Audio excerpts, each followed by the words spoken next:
นี่หญ้าเน่ามันสิงามอยากจะได้เข่า สวัสดีเด้อพ่อแม่พี่น้อง ปลูกผักแพรว แพรวด้วยนี่ได้มื้อนี้สิปลูกผักแพรว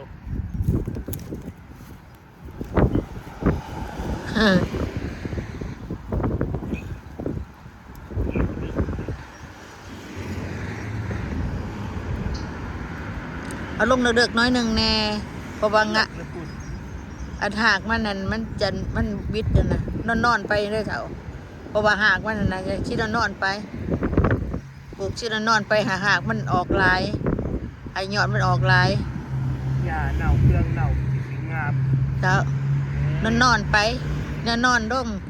เห็นว่าเหงามันนั่นนะมันฉีโป่งกันตัวหนึ่งบ่โป่งกันเลยแม่นนั่นนะใหญ่มันบ่โป่งหักตัวนั้นมันกระโป่งหักตัวเทิงตัวรุมท่านเลยตัวเทิงขึ้นมานะปลูกไว้ได้ อ้าวยังกันจะได้ล่ะ ปลูกไว้โรดเสียมกระบอกออกมาโอ้ยคักเถอะจ้ะปลูกได้จะกินบ่ได้กินซ้ำนั้นจักเสียจังไหนจะเอาบางยังมาปลูกใช่อีกอันนี้เขายามันห่มก็บอกผิดโพดนะเถอะ มีเปลืองได้พ่อแม่พี่น้องเข้าต้นเข้านี่มันเน่าเป็นปุ๋ย เพราะว่าอยากได้พักแพรวไล่ไปซื้อไข่ดุมากิน กินโอ้กระแพงพ่อแม่พี่น้อง นี่ซื้อเบิด$10บ่ มันหนึ่งจะเป็น4-5 ดอก เอาออกด้วยเถาอันนี้ก็ออกเด้อ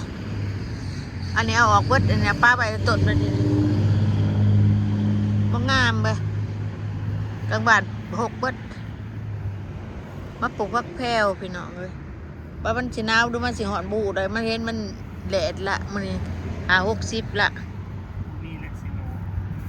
จากป่าบ่ได้แต่บูแล้วเพิ่นจะตกเดือน4วันที่15ตกก็มีจนหอดวันที่เพิ่นเศร้าก็เดือน4วันที่15 16ไปแล้วดีใจแล้วบัดนี้ชีวิตจะหอนแล้วบัดนี้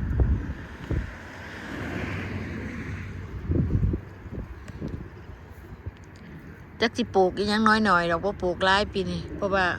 ค่าน้ำแพงหลายพี่น้องเอ้ย นิดๆหน่อย ปลูกนิดๆหน่อยๆซื่อๆดอก ๆนิดๆหน่อย ปลูกแบบอันละคุ้ม2 คุ้มไปแล้วก็ยาแล้วบักพริกก็สิปลูกจักเล็กจักน้อยปลูกหลาย ลายบ่เบิด เป็นหยังหญ้าบ่เขียว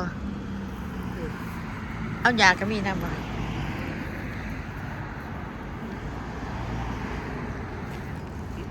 ดูนี่เพิ่นปลูกผักแพรว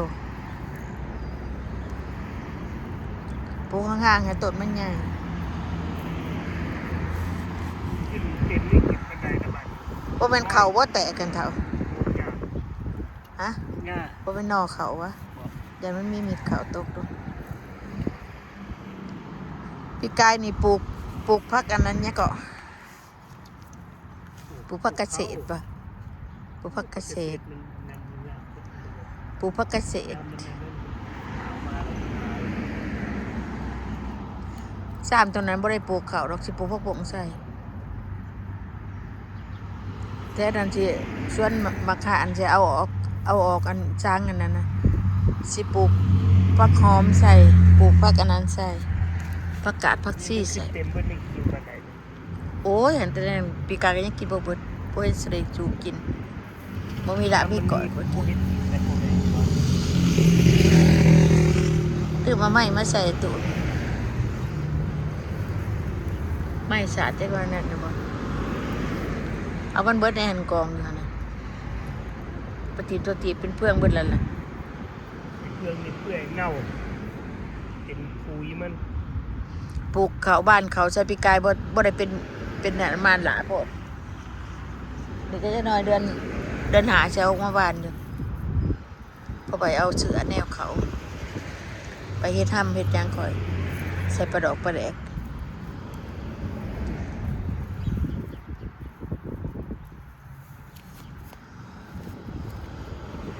ไปกันงามพ่อแม่พี่น้อง อ๋อเอาจ้ะดอกเกียร์อ่ะจะก็ปลายหัวใส่อันบ่จักเลยตู่นี่ปลูกเป็นตาสิบ่ได้กินนะมื้อแล้วหอนปลูกยังก็บ่เป็นหรอกเวิร์กเด้อนี่ กันสิบ่น่ะจะได้กินบ่นี่เพราะว่าบ่ส่งแล้วปลูกไปนี่บ่ส่งสิได้กินเนาะพี่น้องเอ้ยเพราะว่าเราปลูกดึกได้นี่ อย่ามาใกล้แม่ บ่ได้เดี๋ยวบ่หากบ่เอาใส่นี่มันบ่ได้กินแล้วนี่นะไปใส่บ่อนนั้น จะไปดึงขึ้นแม่ปลูกเลย บ่ดึงกินได้อันนี้เสียบอันนี้บ่หากมันบ่ใส่บอกให้นอนนอนก็บ่นอนเนาะ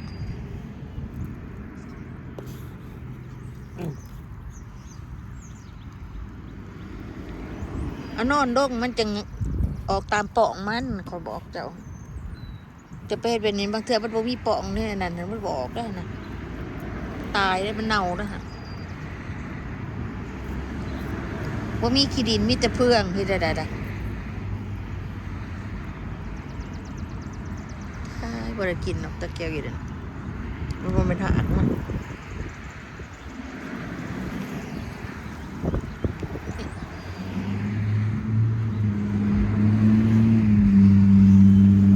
ขี้ดินบ่มีแต่เฟืองบ่เฒ่าเอ้ยมันสิเกิดอยู่ว่าเฮ้ยฮะมีแต่เฟืองมีแต่ขี้อา ไปพอ ดังก็บ่ได้ อันโอ้หน่อไม้ฝรั่งออกเลย ใส่ฮะจะเอาแล้วหัวยามันออกยามันออกด้วย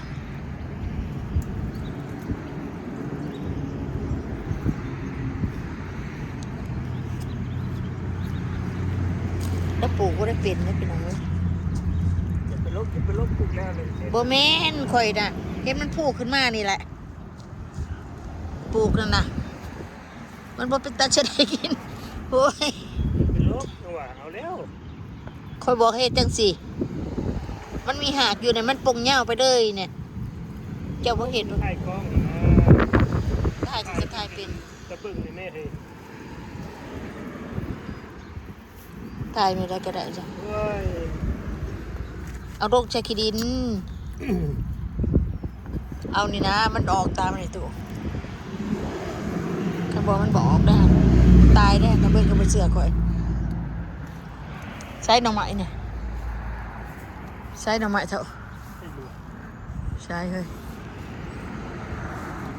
ใช่กำลังคนจะไปหักมันจะไปหักมัน โอ้ปัญญาวนะตัวน่ะ ไปถึงนั้นไหมมันจั บ่เสียหายอันนั้นเรื่องนี่นะโอ้ยนี่เด้นี่บ่หน่อไม้หน่อไม้พาดังนี่เด้ออก3 หน่อ 4 หน่อแล้วพอแต่เบิดชะนูมันก็เศร้าออกเลยนะมันก็ออกเลยละโอ้เสียงรถเสียงล่างพี่น้องเอ้ยเป็นยัวๆอยู่หัวนี่จะคุดเท่าไรมันก็ยังลายอยู่พอสาวเฮ็ดจังไดนะมียังมีแต่เลาะบ้านเลาะและสวนนี่ล่ะเก็บผักก่อนเด้อเก็บผักหอมก่อนใส่อะไรให้ทราบพอเถอะบ่เราทราบว่าเอาขวดมาให้แน่หั่นน่ะ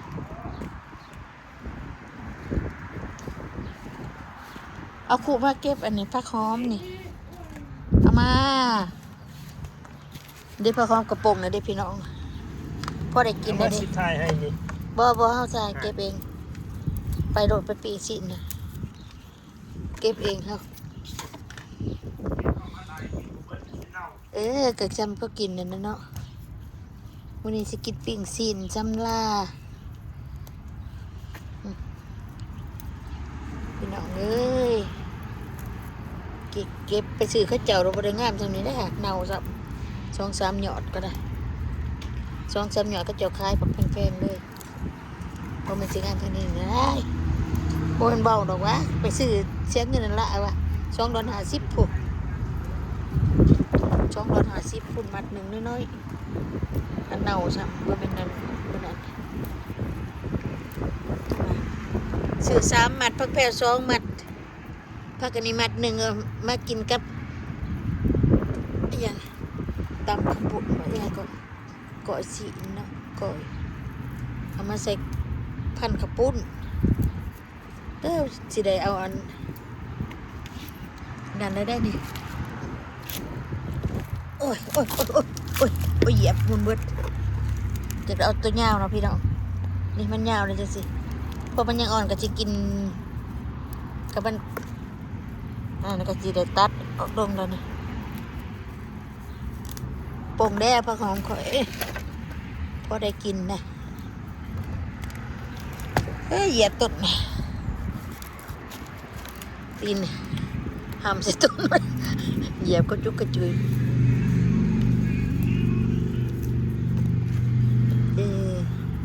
เกิดใจมากินพันปลาพันนั้นพันนี้พี่น้อง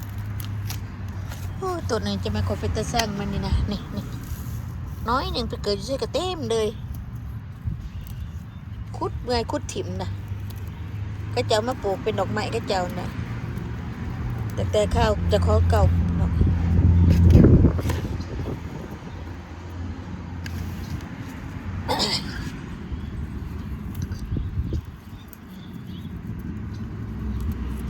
เสียงนกเสียงหนูห้องนะพี่น้องกระจิกกระจักอยู่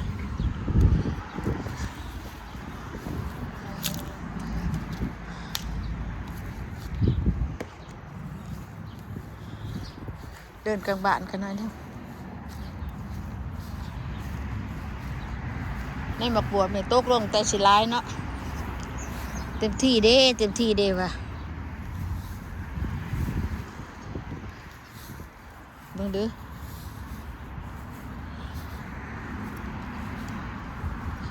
ต้นอันนี้ข่อยกะยั่งอยู่เนาะข่อยนึกว่ามันสิตายบ่ตายเนาะแต่ว่ามีงานอยู่รุมหลายโพดเด้ออยากให้มาปงอยู่เทิงพี่ดอกอันนี้นะปงอยู่ดมนี่เก็บใบกระเทียมก่อน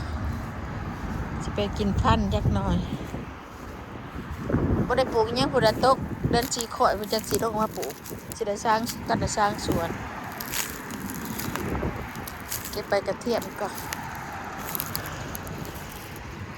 อันนี้อันปนีนี่เป็นอันกระเทียมโทษได้พี่น้องนี่จังสินะขนาดเก็บประวัติปีกายนี่เขามาอยู่อันต้นแดงๆกระเทียมโทษไหนมีหัวมันแบบต้นมันสีแดงๆเก็บเอาไว้กระเทียมก็อันนี้ในนอนหัวใหญ่ขนาดนี้หัวบักใหญ่ๆตัวได้รับใหญ่กับหัวใหญ่ขนาดบ่ได้คุดหัวมันปีกายนี่คุดบ่เบิดอันนี้นะคุดบ่เบิดดกแล้วมันขาดแล้วได้บ่ได้ตัดอีกคุดหาบ่เห็นได้กันได้ถิ่มไปสิคันชมกระเทียมกินก่อน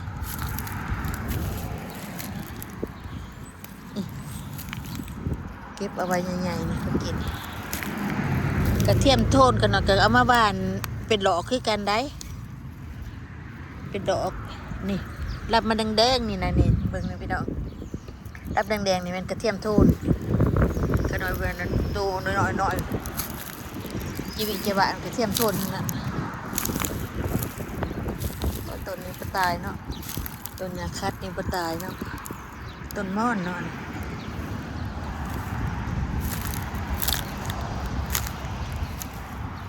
เก็บเลยนี่ก็พอละโอ้เกือบ